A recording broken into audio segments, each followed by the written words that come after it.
Thank y'all for all coming. It looks like we do have the committee members here, Tom, Hugh, and Alan, as well as several other commission members in addition to that, and all the staff who are going to share all their hard work with us, because if you got the book, I think it's 67 pages long, and I'm going to look forward to getting a hard copy of that because I did not want to print all that off.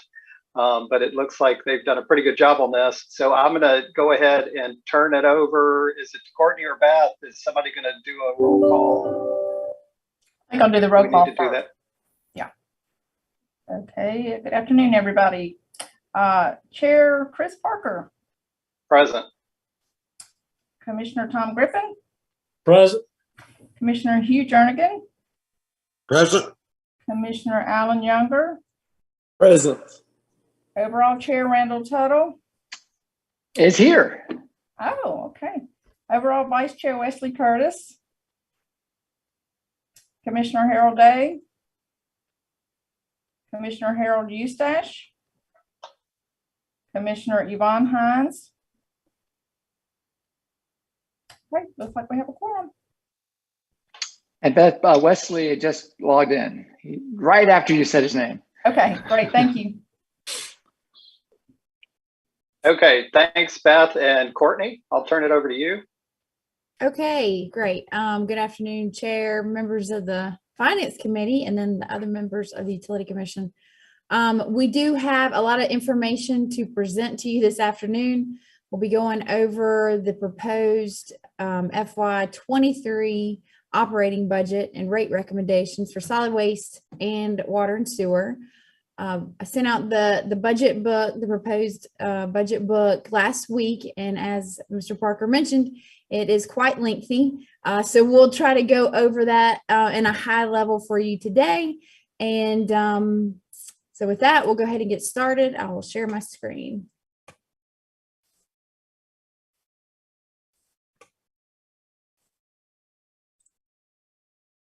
Okay, I assume that you can see it.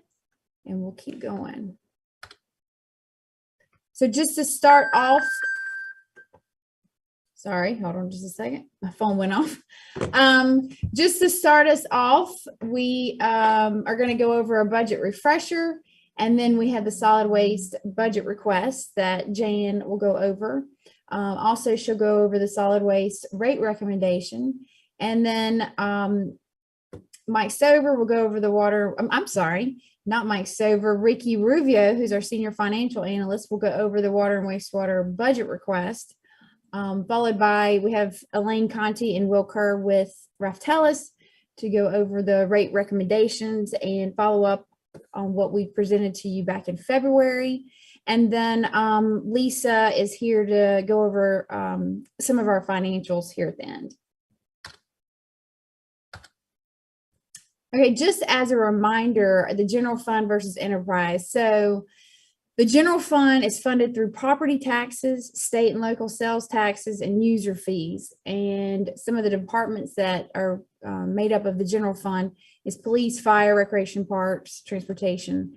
You can see the list there. So an enterprise fund is a department that's funded through charges for service. So water and wastewater and solid waste, we are set up as enterprise fund departments and not funded by your local taxes. Just to give you a overview of our current budget, the first slide is our budgeted revenue. On the left is your water and sewer at 123.7 million. You can see the biggest component of the budgeted revenues comes from water charges and sewer charges. Water's the blue, sewer's the orange. And on the solid waste side, the revenue is 13.2 million, with the biggest component of that being tipping fees, shown in the blue. So budgeted expenditures for this current year, water and sewer, 98.9 million. The biggest expense on the water sewer side is our debt service component, which is right at $46 million. And then on the solid waste side, total overall expenditures of 11.8 million, with the biggest component for that division at 6.3 million is supplies and services. So budget timeline, just to quickly go over where we've been and where we're going. So in January, we had the budget kickoff. February, we sent our request in to the budget office. And we presented we presented the capital plan to the commission in March. And then today we are presenting the operating budget and rate recommendations to the finance committee.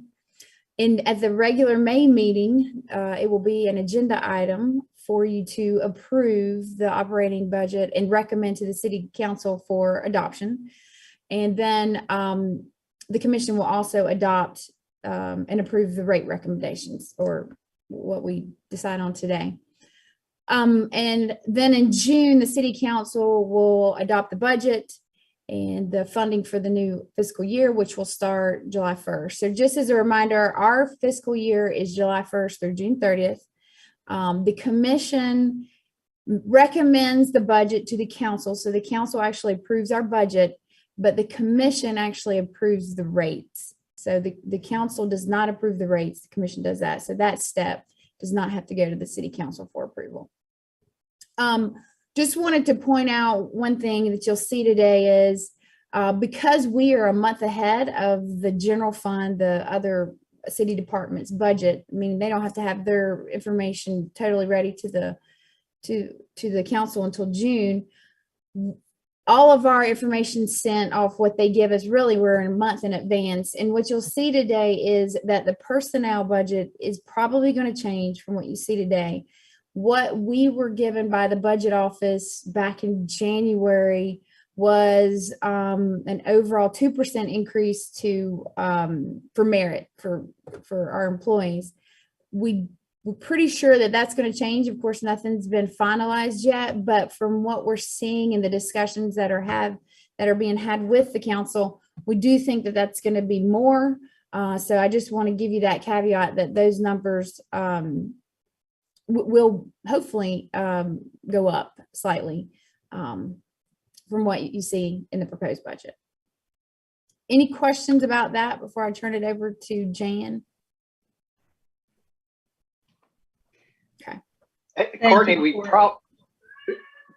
probably will get to this later on, but maybe if you could go over about any recommendations, because the city is, as far as raises for our staff, because I think the city is going to have to approve whatever raises are, which may be more or less than what we're proposing. So the budget will be contingent upon that, and that may change. If you want to maybe just give the commission a head up on that.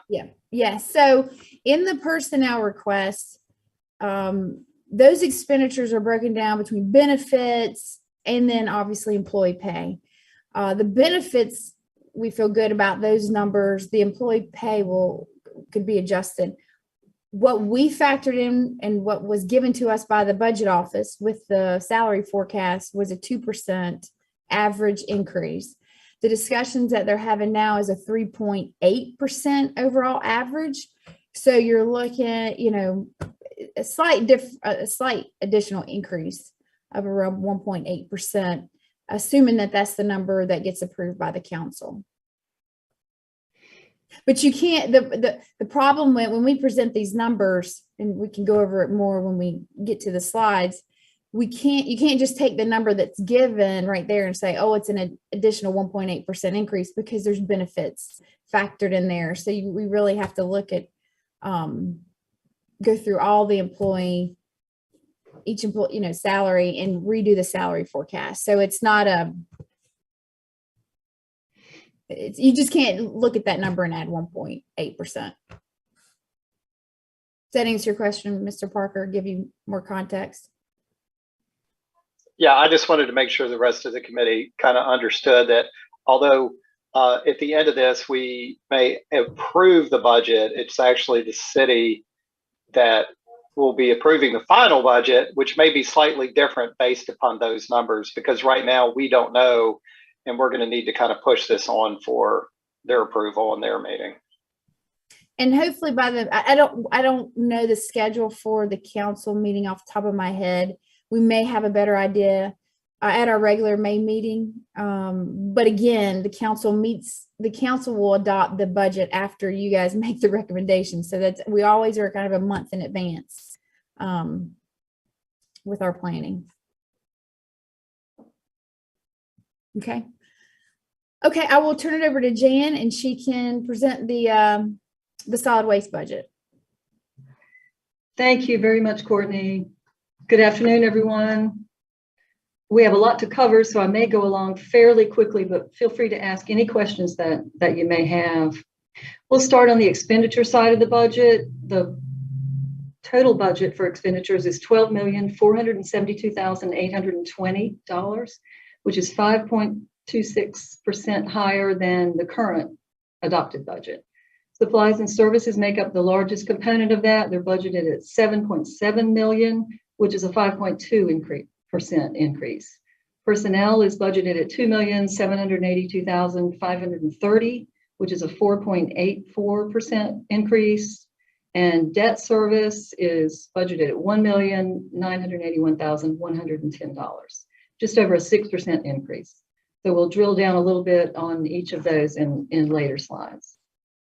Starting with personnel, it's budgeted at $2.78 million, which is the 4.84% increase I just mentioned. Salaries do make up the largest component of that. And Courtney did a great job explaining we have a 2% average merit increase built into that, but that is subject to change. So stay tuned for that number and the benefits number to change accordingly. Overtime is proposed at around $200,000 out of the total. It's an increase of around $24,000, which is really what we're thinking of as a right sizing of that item. We need to align that budget with the costs that we're actually experiencing.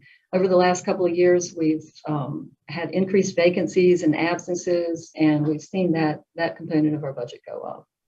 Benefits are going up by about the same dollar amount, just over 3% of the total for that component. Included in the budget this year is one new position. It's a fleet manager at just over $84,000 is the cost for that position. It will serve the entire department, the solid waste and the water and wastewater divisions, although eventually its focus may be greater on the solid waste fleet, at least initially. The duties will include analysis of repair, maintenance, and fuel costs. We'll try to identify cost savings there. We'll try to improve our replacement schedules for heavy equipment in particular. And the position will serve as a liaison to our city fleet department, which also provides some of those services to us. Supplies and services, as we said, is the largest component of the budget, $7.7 million there, and it's a 5.2% increase over the current adopted budget. Fuel is going up by 40% in the proposed budget. Our experts in the city fleet department have made that forecast on our behalf, so we're following their recommendation for that component of the budget. Contracted services, that includes yard waste processing, scrap tire recycling, household hazardous waste, engineering consulting, really all of the outsourced contracted services that we utilize within the solid waste budget. So that's going up about 4.4%. Closure accruals, that's the money that we put aside for the eventual closure and post-closure care of the landfill. So that fluctuates each year with the variations in the waste stream and the remaining lives of the landfills. It's going up just over 4%. Temporary services, similar to overtime, we're seeing an increase in those costs, both because of the usage of that type of labor and because the hourly rate has increased for those services. So that's going up almost 14%. Equipment maintenance, that's the equipment maintenance that is outsourced, not what the city fleet department does for us internally. So that's increasing for the contracts with those companies about 4.6%. Information services charges, that's an internal charge going up by 7.3% there. And utilities would include electricity and water going up about 2.2%. And then we have two areas also, all four of those last ones are interdepartmental charges, and these two are actually decreasing. Our insurance costs, as they restructure the risk management approach that the city takes, and the indirect cost allocations are also decreasing 7.8%.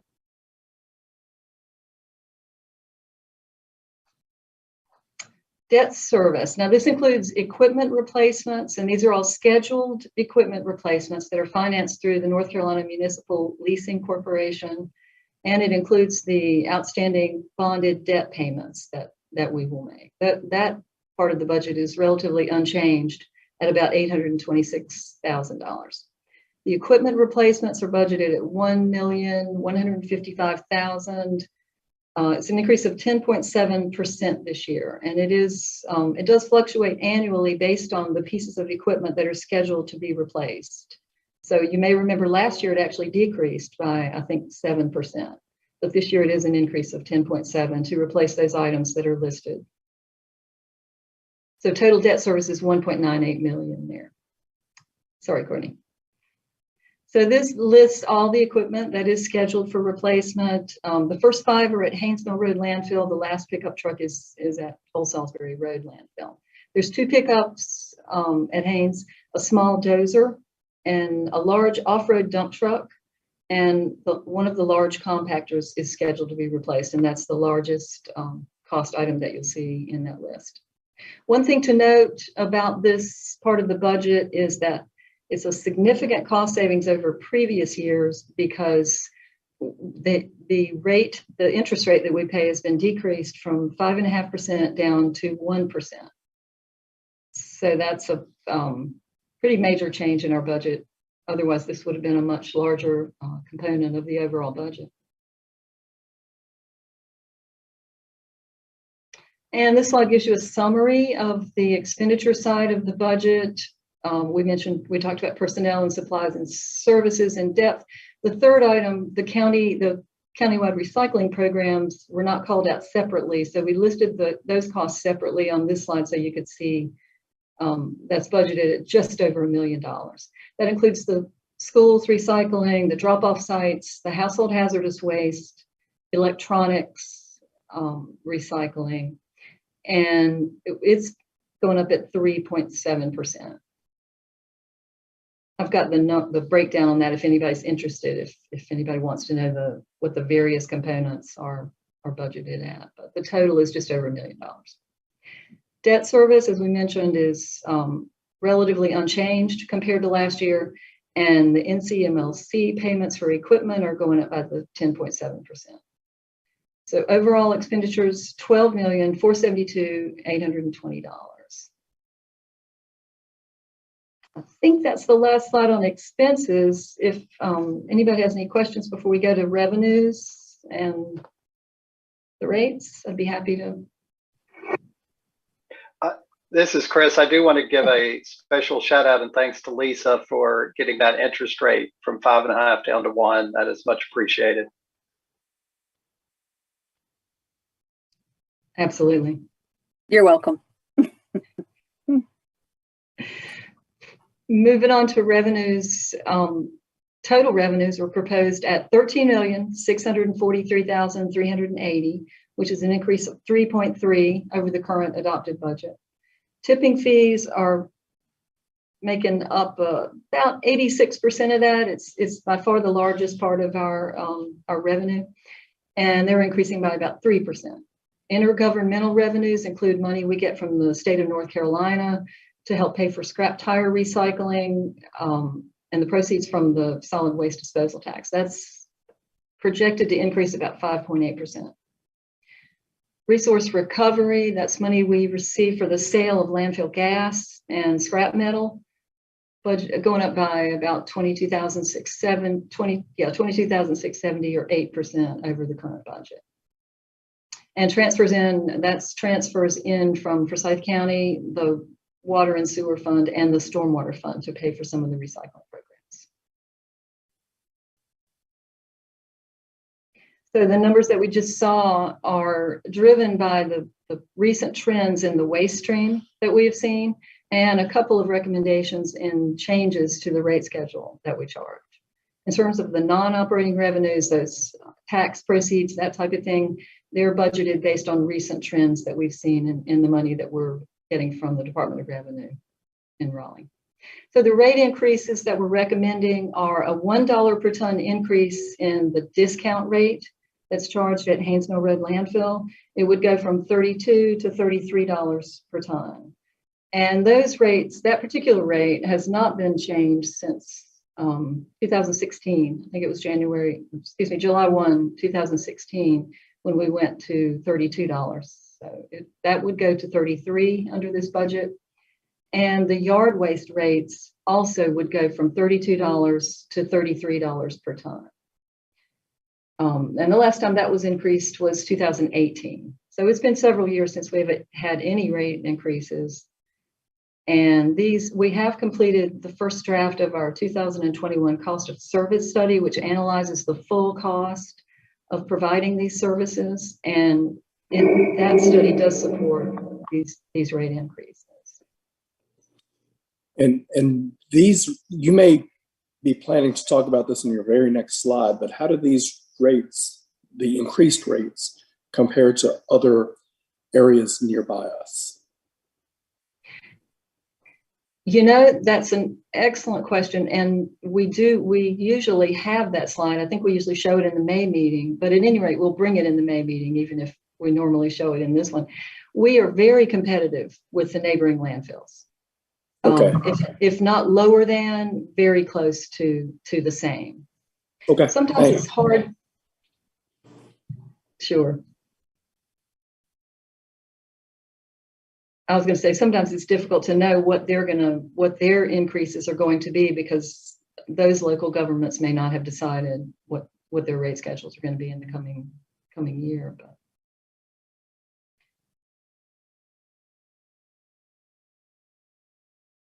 So, thank you, Jan. Are there any other questions for her before we switch over to water and wastewater?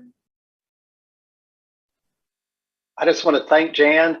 She's been able to keep those rate increases down for all these years. So when they finally do come, we are appreciative of all the work she's done to keep them as low for as long as she has. thank you. Thank you very much. Okay, well, we'll move on to water and wastewater. And as I mentioned earlier, Ricky Rubio is going to go over this budget request for us. And Ricky is maybe new to the commission. I don't know that he's presented to you before, but he's not new to the department. He's been with us several years, and he worked alongside with Mike Cuevisto when he was with us. And so Ricky has really been very involved with the water sewer side and the solid waste side.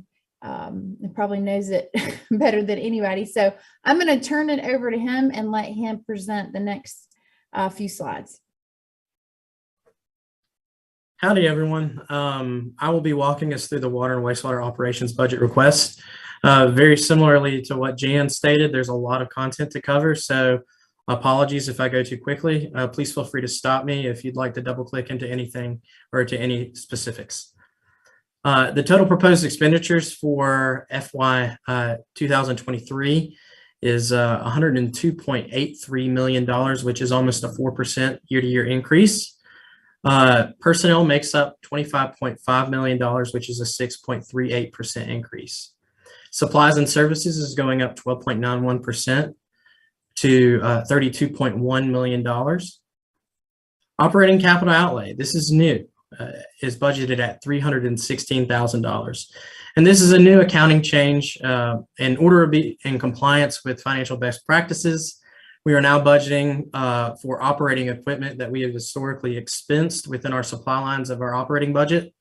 And these are purchases above $5,000 that can be depreciated. And it could be a variety of things like lab equipment, large tools and pumps for wastewater and water treatment plants. Transfers come in at $477,000, which is a 4.05% increase. And debt service is assumed at $44.5 million, which is a decrease of 3.48%. So let's double click into the personnel. The $25.5 million equates to a $1.5 million increase, which is around 6.38%. Of that, the components are full-time salaries is going up 7.19% to $1.1 million. Overtime is going up $60,000 to or 4.3%, and benefits are going up $337,000, which is about almost 5%. And a couple of things that are factored in here. One of the biggest being, a couple of things. There's a solid waste administrative supervisor that was moved over from the solid waste department to water sewer. And also we are assuming one new FTE, being a utilities electrical specialist, a senior utilities electrical specialist position being created for FY23, as well as several reclassifications. The benefits increase, the 2% merit increase that Courtney stated earlier, that is subject to change based on recommendation of the city council, and also fringe benefits going up based on recommendations from the local government retirement system.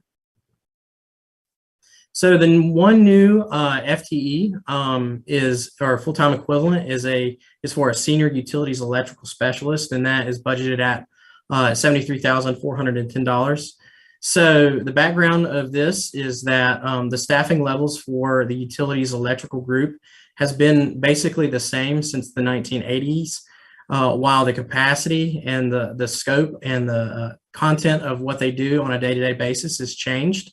And so this new position, after reassessing, this new position would add much needed capacity to the organization and provide additional pathways for succession planning.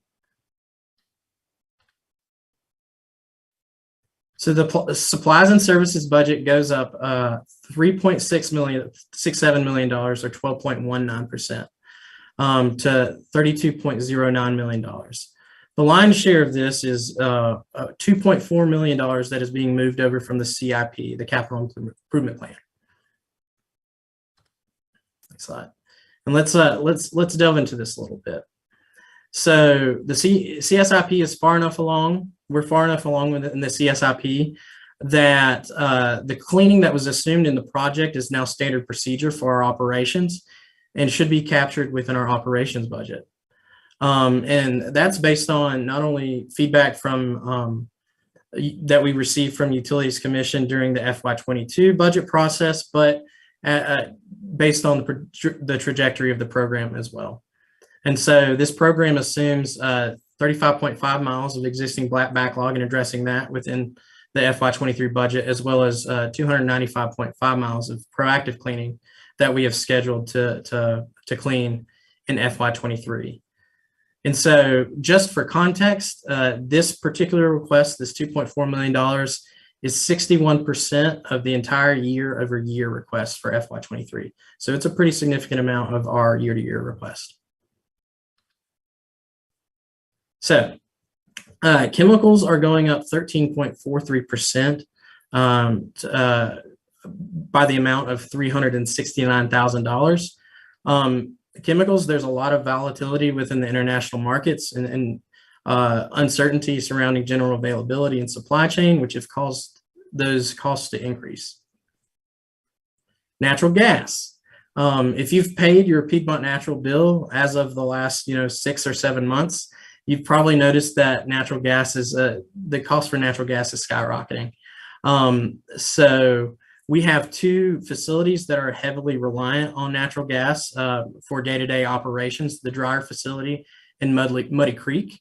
And so in FY22, as of this year, we have implemented cost avoidance exercises to try to tamp down the expenditures so far this year.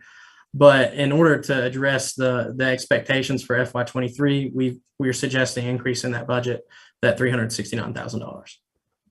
Or excuse me, it's $363,000. Computer licenses fees are expected to go up 146%, and there's a reason behind that, which amounts to about $300,000. So computer licenses fees are associated with the WaterSmart customer portal and device support associated with AMI meters. The more meters that we have that go in the ground, the higher that number gets based on software support for each of those meters.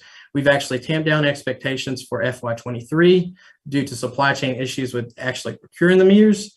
So it's the expectation as the number of meters in the ground grows, that budget also grows. Fuel, very much like natural gas, costs have skyrocketed over the last several months.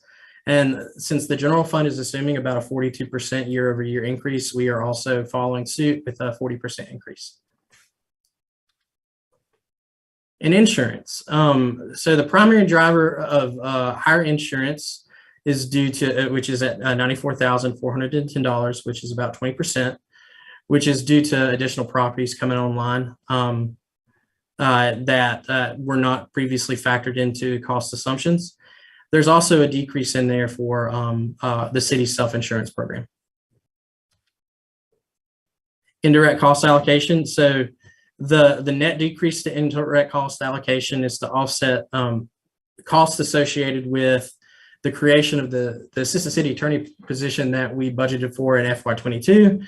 Since that workload is being assumed by utilities, it made sense from an indirect cost allocation perspective to decrease that budget as well. And so this is a catch-all of $146,430, which is a 51%, or excuse me, 0.51% net of all other decreases or requests, which means, again, this is a catch-all. So this factors in equipment maintenance, operating electric, IS charges, credit card fees, building repairs and consulting, revenue charges, and several other contracts. And the net of all of those is $146,000 added to that total. So if you add up all of these bubbles, it equals that $3.6 million. So transfers, FY23 transfers are assumed at $477,000, or $477,940, which is a 4.05% increase, $18,590. So the general fund, we are assuming no changes there, transfers to the general fund, but we are assuming a 5% increase to the solid waste fund for HHW based on unit rate increases.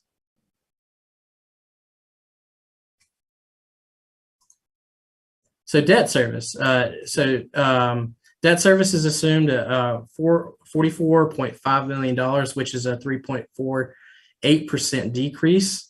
So we're decreasing $1.4 million in revenue bond assumptions. We are decreasing state loans by $205,000, which is a 2.9% decrease. And North Carolina Municipal Leasing Corporation equipment lease payments are going up $43,000 or 3.37%. So we are requesting 17 pieces of equipment for the FY23 year, 13 at UFO, 1 at wastewater treatment plant, and 3 at the water treatment plants. The total of those are about $1.4 million, $287,000 as a 1/5 payment, and $14,360 as an interest payment. And again, to piggyback off what Jan stated earlier, that interest assumptions for the FY23 year are very, very helpful, decreasing from 5.5% to 1% to get to that $14,000 number. So this is a lot. These are the 17 pieces of equipment that are being requested. The largest of which is a combination jet vac assumed at a price of $450,000.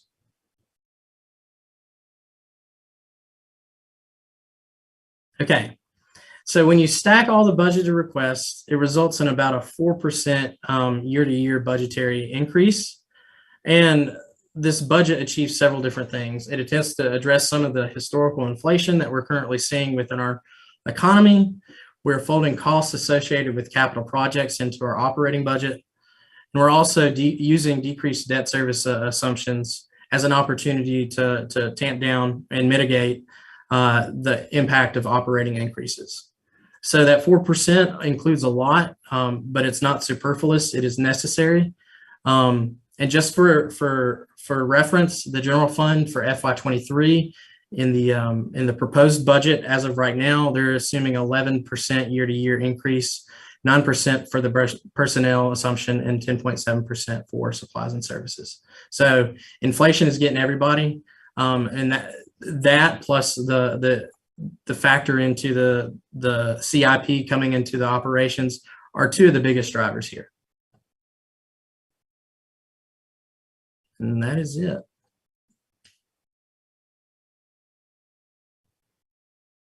Any questions? Thank you, Ricky. Thank you. I'm gonna, next we're gonna go through, let me get my cursor right in here. I'm gonna turn it over to Raf Tellis. Elaine Conti and Will Kerr are here to go over some of our cost of service updates and do a little bit of a follow-up, a reminder of what was discussed in the February meeting when we talked about those original rate recommendation options. I think it was at the end of February timeframe. So I'll turn it over to Elaine and then we'll get started. Okay, thank you, Courtney, and good afternoon, commissioners and staff. Thank you for having us again. What we want to do today, as Courtney just mentioned, is to quickly go over the cost of service update. You'll remember we kicked off this study in October and we came to you and established pricing objectives, which have been our guideline for this study all along, and Will in a minute will review those very briefly. Then in the February meeting, we went into more detail about the cost of service process and the study itself and presented several rate options to you. At that meeting, we received your guidance and basically went back into the model and modified the rate recommendation. And this is what we want to present to you today is the revised recommended rate option, which reflects the full cost recovery, based on the budget and the capital improvement plan that you've been presented with today. So with that, I'm going to turn it over to Will to go through the rate recommendation. Thanks, Elaine. Right, so I'm going to cover, just a quick overview and a refresher on the cost of service study, and then we'll talk about the actual recommended structure as well as some customer impacts, and should be fun. So in terms of rate setting goals, the goal of this study for cost of service and a rate study is just making some modifications to better align, our rate structure with our top pricing objectives. And I've got that on the following slide. And so we'll kind of revisit that in just a second. In addition to modifying the structure to meet those goals, we've also got some ongoing rate setting goals that you all have historically tracked. And that's a great thing to stay on top of and monitor, and to have sort of those long-term goals, I think is a great thing. And two, that have always stood out, in my opinion, water versus sewer, making sure water's covering water and sewer's paying for sewer. And then, the fixed revenue recovery has also been, that readiness to serve charge has been something that's been tracked historically, and both of those have been considered in this proposed rate option. And then in addition to that, two other rate setting issues that ended up being considered in this study. One is that monthly versus bi-monthly. As we transition to monthly on the base charges, we'll want to work towards consolidating to a single schedule of monthly charges. And so our proposed rate option here checks that box. And then, one last bullet that kind of goes back to what Ricky just said, the utility's in a strong financial position, and we are seeing a lot of inflationary challenges in terms of cost increases in water and sewer. And so we want to make sure that we've got rates in place to be able to recover those costs. But since we're in good financial position, we're better equipped to handle some short-term impacts than we otherwise would if we were not. So from there, again, as promised, I'd kind of touch back on these pricing objectives. And at that first meeting back in October, this was the feedback that we heard from you all. The top 3 pricing objectives, within this study were affordability, number 1, well, I guess tied for number 1 with rate stability and minimization of impacts. So we weren't looking to do any major overhauls of the structure because it's working and we don't want a ton of volatility within customer impacts. So those 2 were our top 2. And then in third place there, revenue stability. And again, that's been an ongoing goal of the commission, and the structure sort of maintains that good revenue stability for you all. And just kind of one other thing to point out, again, affordability was our top pricing objective, and last year in 21 we did an affordability study, and one of the key outputs that we found was that our highest potential at-risk census tracts, they use water consistently with what we're seeing throughout the service area, and maybe even a little bit higher. And some of that may be driven by more persons per household, but there's tons of things that impact water usage. But as we sort of thought through this, and as you all recall, our proposed structure includes expanding that first tier. And the goal here is to provide a little bit of relief for those folks in kind of that average to median residential user range. So that's our 800 to 1,000 cubic feet per bi-monthly billing period. Again, the proposed modification here is to provide a little more relief for those folks. And this is just one other chart that you all have seen before, but we thought was worth calling back up in this presentation. Again, your median residential bi-monthly customer is using about 800 cubic feet over a 2-month billing period. And then the average is right there at 10 CCF or 1,000 cubic feet. So again, the reason we're proposing this change is really to provide a little bit of relief and to check, help those folks kind of in that median to average range a little bit based on what we were seeing in the affordability study.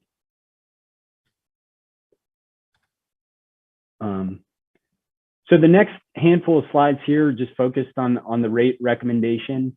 And here's what we're proposing, and it's really, we've called it a couple of different things, but as you recall, there's kind of 2 components of this proposed structure. On the base side, what we're proposing to do is to slowly align our monthly charges with our bi-monthly charges. And that's a little confusing because our bi-monthly charges are charged once for 2 months. And so the goal here is to kind of work to a uniform structure. And so there's actually, a small decrease for our small monthly meter size customers. On the volume side, again, the proposal is to increase that tier 1 cutoff from 600 cubic feet to 800 cubic feet over a bi-monthly billing period. And again, kind of that provides some relief to our typical residential customers.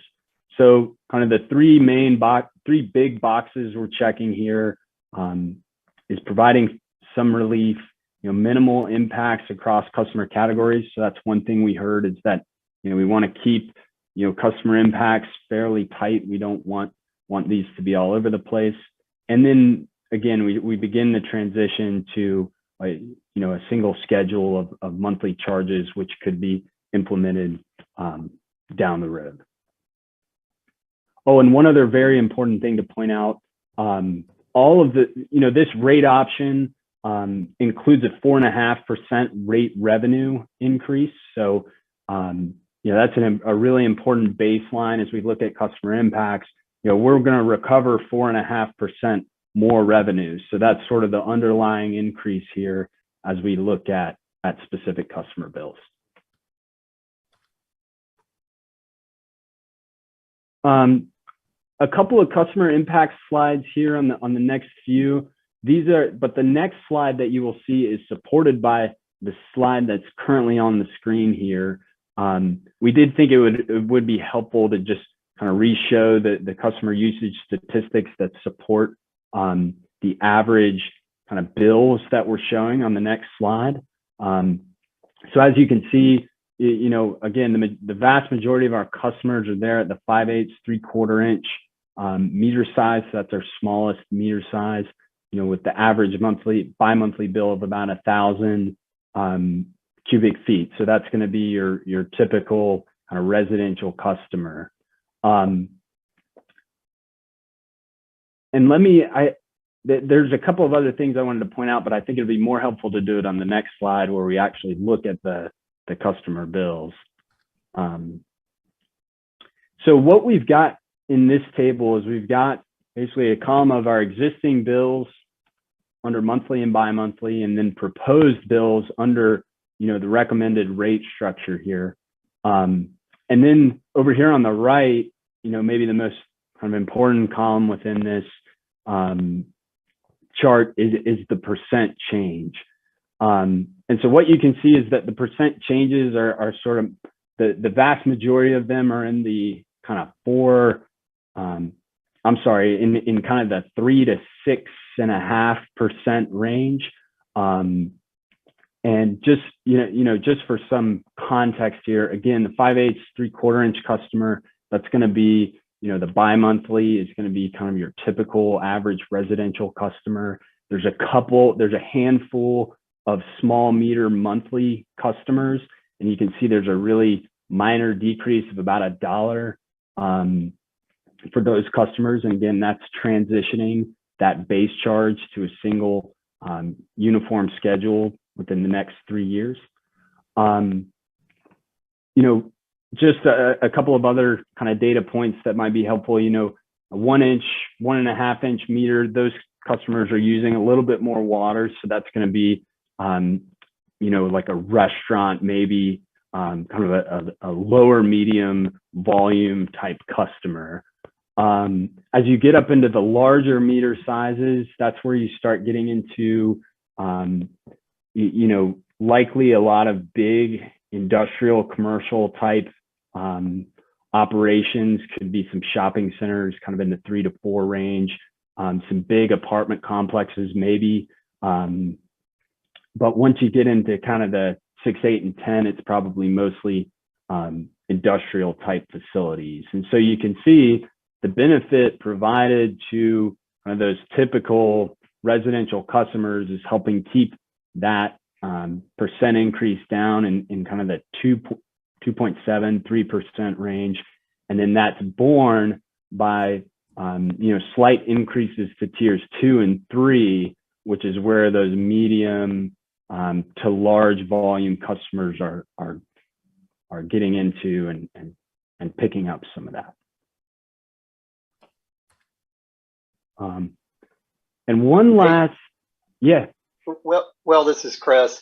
Sure. If I could just kind of clarify from that last slide, because I know we talked about this the last time you came, but could you kind of just clarify with us about that difference, especially for residential rates between the monthly and bi-monthly? Because I know with what we're trying to do with AMI is move everybody to monthly, but obviously we have some people already at it. So is that the people that we've already converted to AMI, and what would be the other reason why somebody would already be at monthly right now?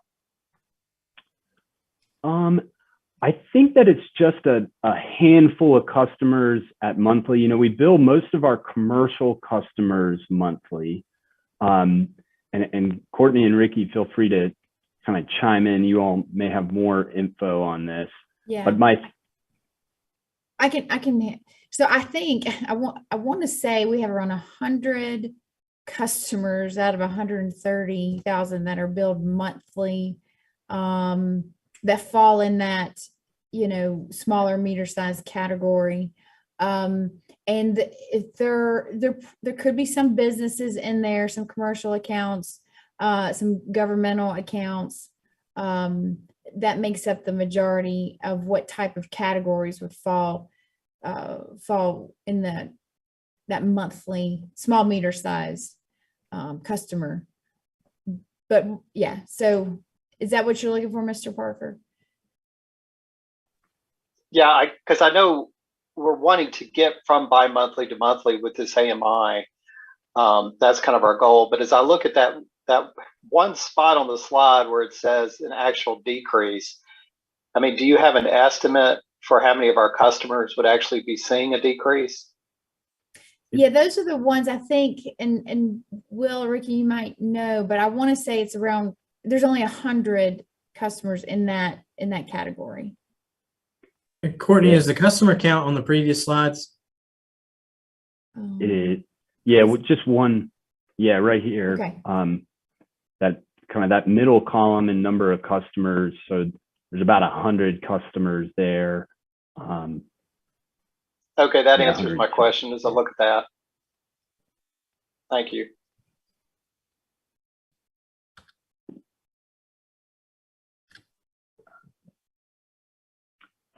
So, and this is the last slide on the customer impacts, but it's helpful to kind of further break down the residential customer impacts, because you have so many customers, you issue so many bills from 0 to 1,000 or 0 to 1,500. I mean, the majority of your customers kind of fall in that range for bi-monthly usage. And so what we've got here is we've got the bi-monthly usage level is kind of that column on the left in this chart.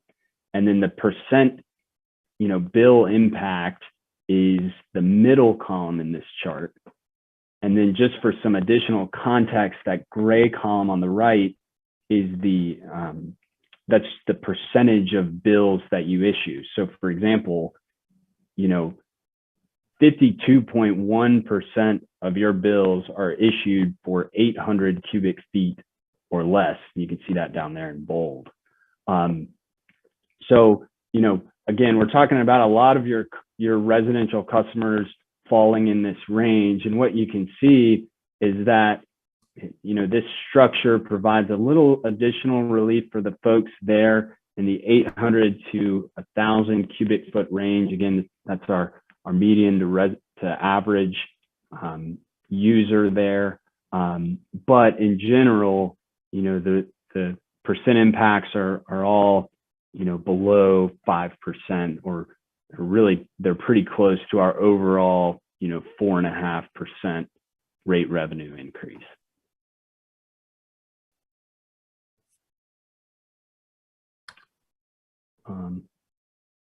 And then, and that's pretty much all we've got here in terms of next steps.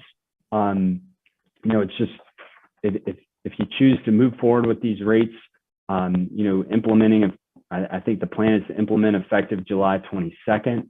July 1st, 2022.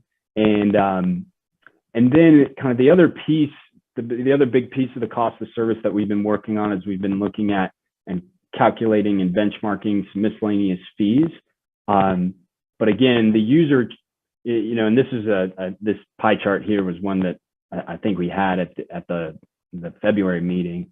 But the user charges are such a big part of the revenue portfolio that we wanted to stay focused on those. And then the plan is to look at, I believe, to look at the miscellaneous fee adjustments at the May meeting. But again, those miscellaneous fees really only make up kind of that small wedge there of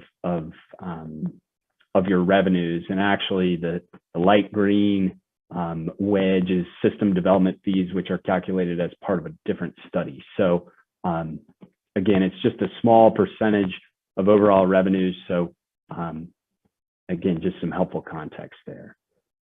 Yeah, thanks, Will. And I'll add to that. So we, as Will mentioned, we are benchmarking those fees, like industrial waste surcharges, plan review fees, some of those meter, if we need somebody to go out and take a look at a meter, those type of fees, we're looking at that and benchmarking. We plan to present those fees to you and what our recommendations are at the May meeting, but then bringing you an item in June. So you wouldn't be necessarily reviewing it and voting on it at the same meeting.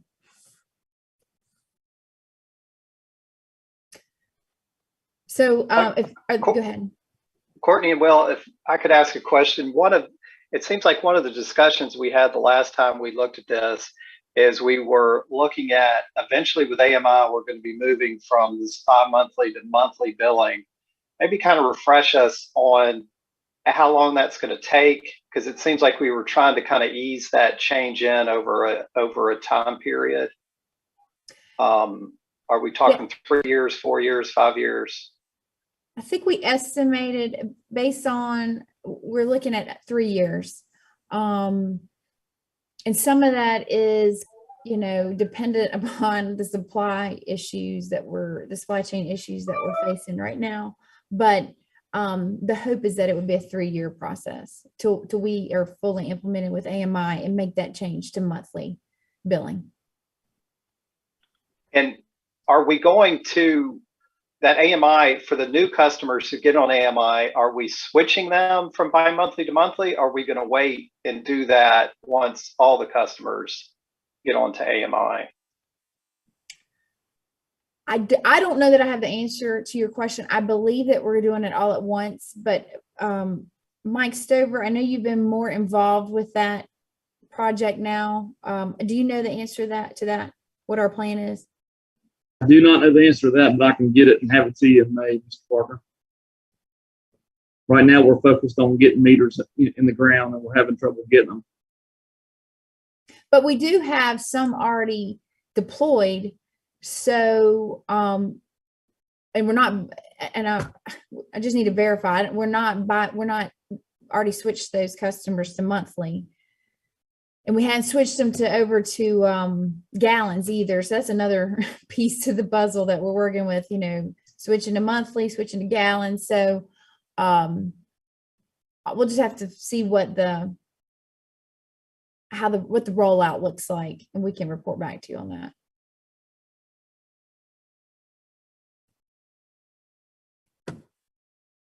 Any other questions on rate recommendations before we move on? Okay. With that, I'm going to turn it over to Lisa. She has a few slides here to present on the water and sewer financials. All righty. Thank you, Courtney, and good afternoon, Finance Chair Parker and members of the Commission. The first slide that you see there are the budget for 22 versus what's projected for 22, and the budget that's being proposed for you for 23. I don't really have anything on this slide unless you did, Courtney. No, I was going to give them a little bit of time to look at the numbers before we move on, but yeah. Okay. So just as a reminder, so in finance, we maintain the water and sewer financial model. It's an ongoing process that we update several times during the year, where we're looking at where we are projected versus budget.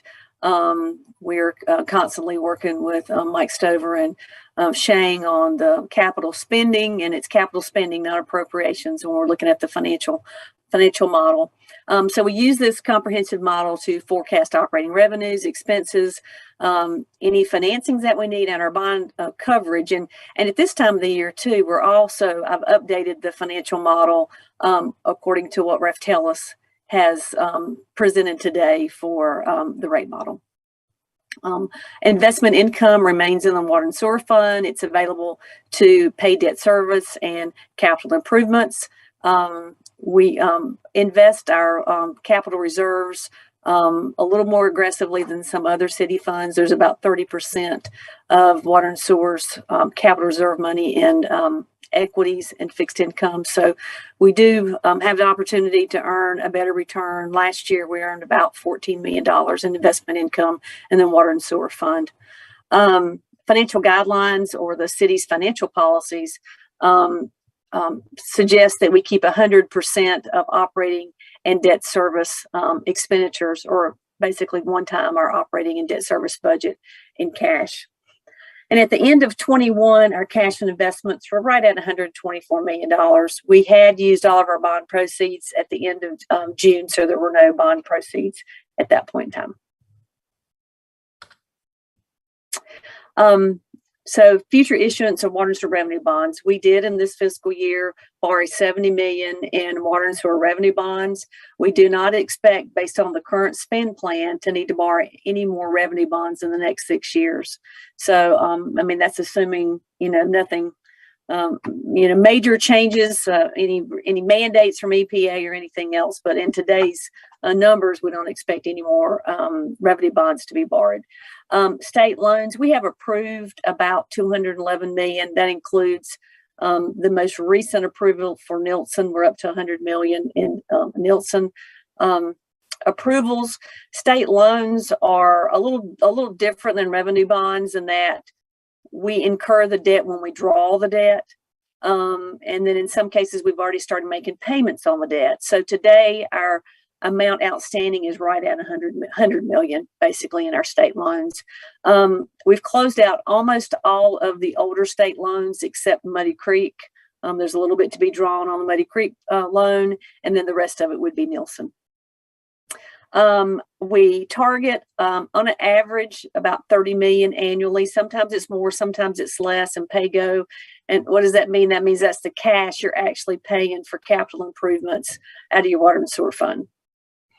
Our debt coverage ratio, when you borrow money through revenue bonds, there are certain requirements in those bond documents. And one of those in the trust agreement is that we maintain 1.1 time debt coverage.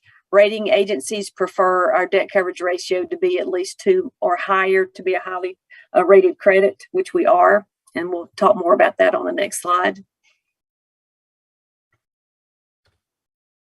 So projected for, based on what we think our revenue expenditures are going to come in for this year, fiscal 22, our operating revenues are expected to be about $124 million, operating expenditures about $49 million, which leaves us $73 million to make our debt service payment.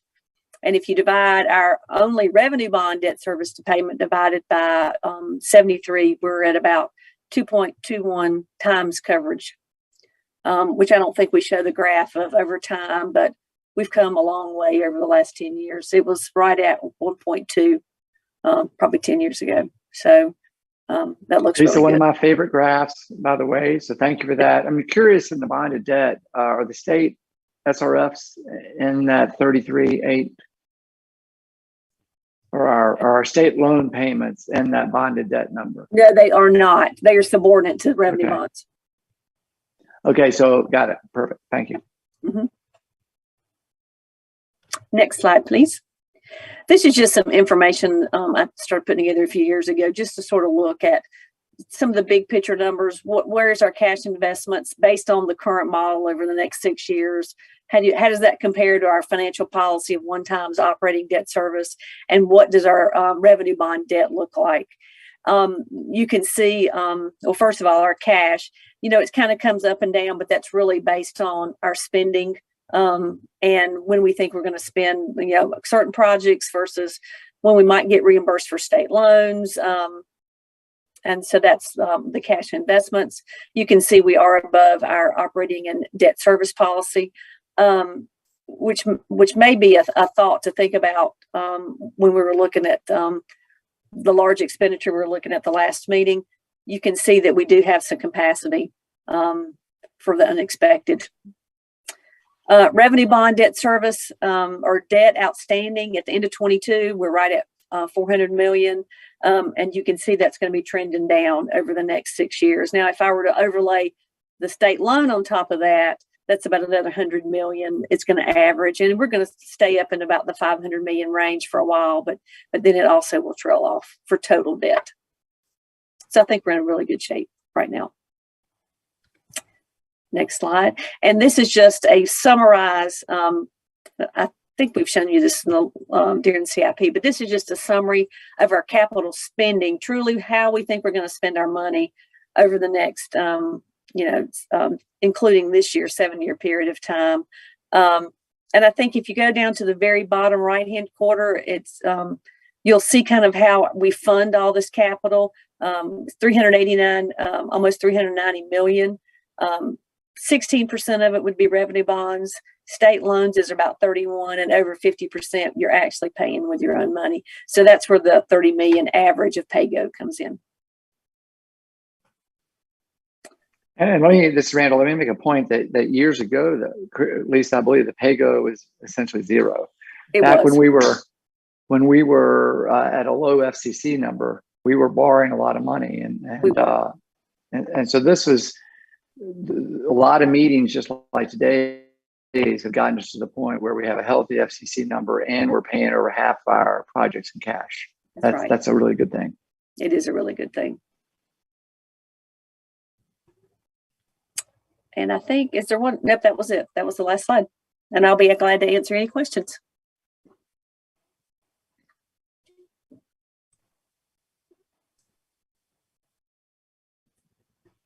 Mr. Parker, I did reach out to our AMI project manager, and she confirmed that we're going to convert from bi-monthly to monthly billing at the end of full deployment at one time. Okay, thank you for the answer to that. Okay, so a lot of good material, a lot of work put into this. Tom, do you have any questions? No, not really. Alan, what about you? I see you smiling. I was just smiling at Tom. That's what I always do. But no, I don't have any additional questions. I appreciate it. Okay, and Hugh? No questions. Well done. And I just want to thank Lisa again for what she's done over the past years, because I think a lot of this has got to do with her and her forethought with all our budgeting we've done. So thank you. Thank you. Okay, and let's see. Charles, I think I saw you out there. Did you have any questions? No questions. Okay, I know it's a lot to digest, a lot of material. Very good presentation. And Dwayne, did you? Oh, good. Dwayne, did you ever get on to where we can hear you? Okay. So he's giving the thumbs up. Okay, and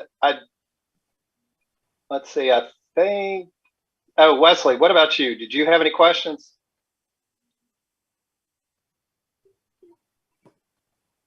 Oh, he's giving the thumbs up too. Now, Randall, you know I was going to come to you. Chris, this is Yes. Wesley. I do think, just like Alan said, as we move into presentation to the board, to the commission, that those benchmark comparisons for other states, just in general, are just good questions for the commission, so that they can kind of feel comfortable about where we are versus our neighbors and things like that.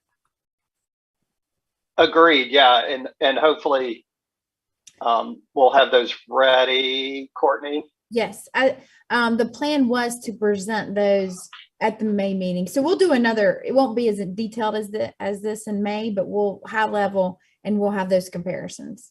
Sure.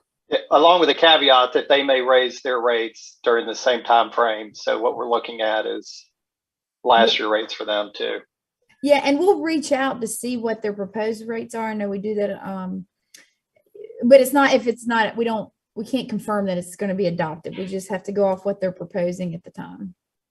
Okay, that's helpful. That's helpful. Okay, so Randall, the man with the blurry background. Do you have any questions? Since this is going to be your last budget meeting for us, with us.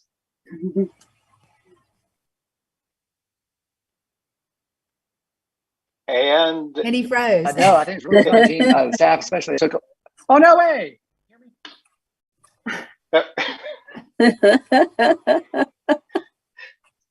Okay, so do we need to take an official vote, Courtney, of the Finance Committee to approve this to go on to the whole commission? Yeah, I think it would be good to just, I think you've done that. As long as we get a thumbs up or something that indicates that the finance committee is good with the recommendation. I think last year you took an official vote. It looks like from the minutes last year.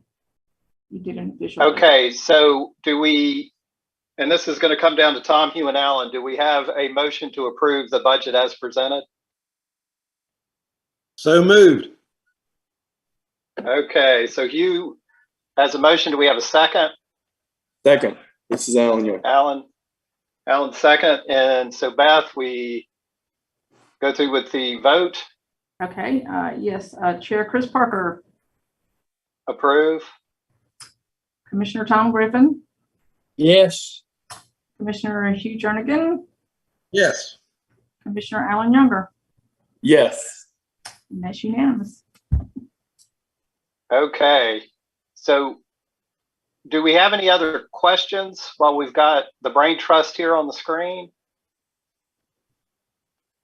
And maybe Courtney, before I make my final comments, is there anything else that you or the staff need to share?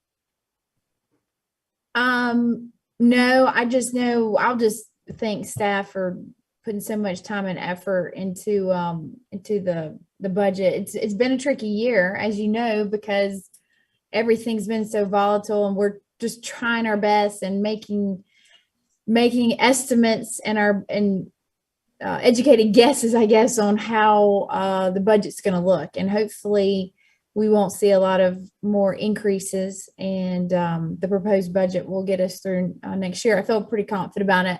We did a lot of work and a lot of research. So I do want to say thanks to Jan and Mike Sober and Ricky and everyone else that helped out. And of course, Lisa is always a big help as well.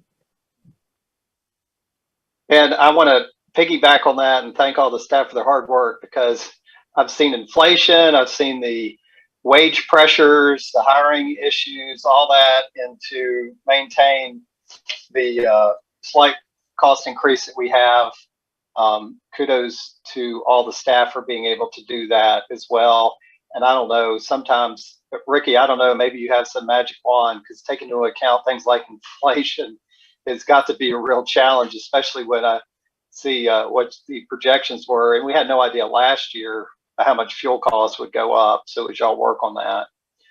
Now, I also want to give a thank you for so many years to Randall and Lisa, because this is going to be the last time they're going to be involved in one of our budgets, at least as far as we know. I know Lisa, she kind of faked us out last time, said she was retiring and coming back. There, yeah. No faking this time. so I'm gonna ask Lisa, Randall some last comments for us as we go ahead under y'all's leadership for so many years. Yeah, and Randall, Lisa, go ahead. Are there any faking on your side?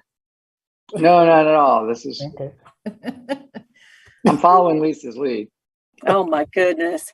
Well, thank you, Chairman Parker. I mean, I've always enjoyed working with the Utility Commission. It's just been an honor and a pleasure to be here and work with you. And I think I've just tried to piggyback on my predecessors and, you know, continue to sort of withhold the same fiscal policies that they held. And anyway, it's been fun. It's time. Thank you, Lisa. And I would thank you, Chris. Thanks for the opportunity. I would echo what I said earlier. I think the folks at Raftellus have helped us out a lot. Staff has done a wonderful job. We are in a much better financial shape today than we have been in a long time, and that's due to really, I think, good management and good leadership of trying to keep our rates. Typically, Alan and whoever else asked it, you're going to see that we're typically the 4th out of 5 of our municipalities.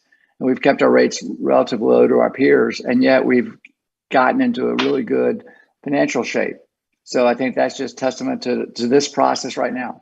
And so, and Chris, well done in leading it for the last, 2 or 3, 4 years. I can't remember exactly. Right before COVID started, I know that. Okay. Thank you, Randall and Lisa. And also, Elaine and Will, thank you for putting together all that you did for us today as well. waving that wand over it all. And, we're always going to have questions later in the future, so appreciate all your efforts on that. Okay, if no further comments, do I have a motion to adjourn our Finance Committee meeting? This is Alan Younger. I move to adjourn our meeting. Move to adjourn. Second. Second. Hugh Jernigan, I say. Okay, so we got Hugh, we got Alan. Tom, are you in agreement on that? Yes. I am as well. So Beth, we've got the 4-0 vote on that. Go. Thank you. And we'll see you at the May meeting. In person. In person. Yeah. Oh, really? In person. Yes. In person. Hybrid.